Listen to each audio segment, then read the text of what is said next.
కృష్ణా జిల్లా పామరు నియోజకవర్గంలోని పెదపారుపూడి మండలం యలమరు గ్రామంలో జరిగిన అగ్ని ప్రమాదం 3 కుటుంబాలను నిరాశ్రయులను చేసింది.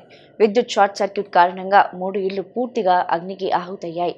ఈ విషాద ఘటనలో బాధిత కుటుంబాలను మనం వనం ఫౌండేషన్ చైర్మన్ పెనుమాల శ్రీనివాసరావు పరామర్శించి వారికి ఆర్థిక మరియు నిత్యావసర సహాయాన్ని అందించి అండగా నిలిచారు.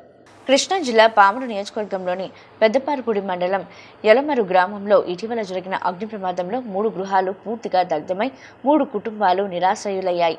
ఈ ఘటనపై స్పందించిన మనం వనం ఫౌండేషన్ చైర్మన్ పెనుమల శ్రీనివాసరావు బాధిత కుటుంబాలను స్వయంగా పరామర్శించి వారికి ధైర్యం చెప్పారు. ఈ సందర్భంగా ప్రతి కుటుంబానికి 26 కిలోల బియ్యం బస్తా, దుప్పట్లు, నిత్యావసర సరుకులతో పాటు 5,000 రూపాయల చొప్పున ఆర్థిక సాయాన్ని అందజేశారు. క్లిష్ట పరిస్థితుల్లో ఉన్న బాధిత కుటుంబాలకు సమాజం మొత్తం అండగా నిలవాల్సిన అవసరం ఉందని ఆయన పేర్కొన్నారు. ఈ సహాయ కార్యక్రమంలో మనం ఫౌండేషన్ సభ్యులు, గ్రామస్తులు పాల్గొని బాధిత కుటుంబాలకు తమ సంఘీభావాన్ని తెలియజేశారు. పెనుమల శ్రీనివాసరావు అందించిన సాయానికి బాధిత కుటుంబాలు కృతజ్ఞతలు తెలిపారు. ఇక్కడ పరిస్థితి చూస్తే మొత్తం అసలు వీళ్ళకి ఏమీ లేవు, పాత్రలు కానీ లేకపోతే తినడానికి కానీ బట్టలు కానీ మొత్తం కాలిపోయినాయి. సో వీళ్ళు కూడా చెప్పారు నాకు అదే విషయం. అది దాని నిమిత్తం నేను వచ్చి వీళ్ళకి వాళ్ళకి అవసరమైన సరుకులను, బియ్యం, దుప్పట్లు ఇవ్వడం జరిగింది.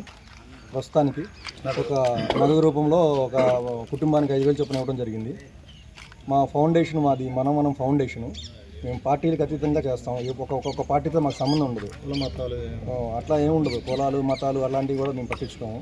చాలా చేసాము, ఇక ముందు కూడా చాలా చేస్తాం కూడా.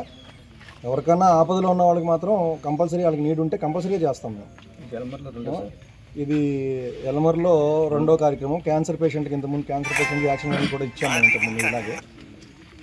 సో ఎవరన్నా మిగతా వాళ్ళు కూడా, ఊళ్ళో వాళ్ళు కూడా చాలామంది వీళ్ళకి సహాయం చేద్దామనే ఉద్దేశంతో నా దగ్గరికి వచ్చారు వీళ్ళు. నా వంతు కృషిగా నేను మా ఫౌండేషన్ తరపు నుంచి ఇలా ఇవ్వడం జరిగిందనమాట.